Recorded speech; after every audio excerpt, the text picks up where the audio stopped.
مکہ معظمہ میں ایک کافر ولید نامی رہتا تھا۔ اس کا ایک سونے کا بت تھا جسے وہ پوجا کرتا تھا۔ ایک دن اس بت میں حرکت پیدا ہوئی اور وہ کہنے لگا، لوگوں، محمد اللہ کا رسول نہیں ہے، اس کی تصدیق نہ کرنا معاذ اللہ۔ ولید بڑا خوش ہوا اور باہر نکل کر اپنے دوستوں سے کہا، مبارکباد، آج میرا معبود بولا ہے اور صاف صاف اس نے کہا ہے کہ محمد اللہ کا رسول نہیں ہے۔ یہ سن کر لوگ اس کے گھر آئے تو دیکھا کہ واقعی اس کا بت یہ جملہ دہرا رہا ہے۔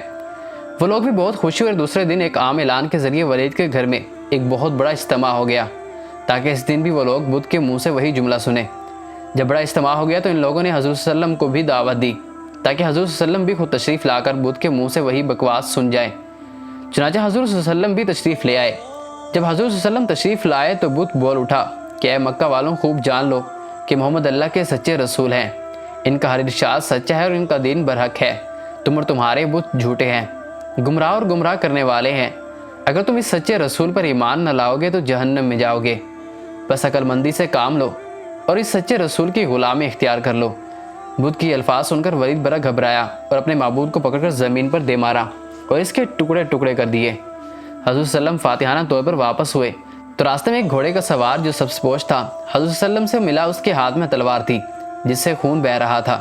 حضور صلی اللہ علیہ وسلم نے فرمایا، تم کون ہو؟ وہ بولا، حضور میں جن ہوں اور آپ کا غلام اور مسلمان ہوں، جبل طور میں رہتا ہوں، میرا نام مہین بن العبر ہے۔ میں کچھ دنوں کے لیے کہیں باہر گیا ہوا تھا، آج گھر واپس آیا تو میرے گھر والے رو رہے تھے۔ میں نے وجہ پوچھی تو معلوم ہوا کہ کافر جن جس کا نام مسفر تھا وہ مکہ میں آ کر ولید کے بت میں گھس کر حضور صلی اللہ علیہ وسلم کے خلاف بکواس کر گیا ہے اور آج پھر گیا ہے تاکہ بت میں گھس کر آپ کے متعلق بکواس کرے۔ یا رسول صلی اللہ علیہ وسلم، مجھے سخت غصہ آیا، میں تلوار لے کر اس کے پیچھے دوڑا اور اسے راستے میں قتل کر دیا، اور پھر میں خود ولید کے بت میں گھس گیا اور جو کچھ کہا میں نے ہی بولا ہے۔ حضور صلی اللہ علیہ وسلم نے یہ سارا قصہ سنا تو بڑی مسرت کا اظہار کیا اور اس اپنے غلام جن کے لیے دعا فرمائی۔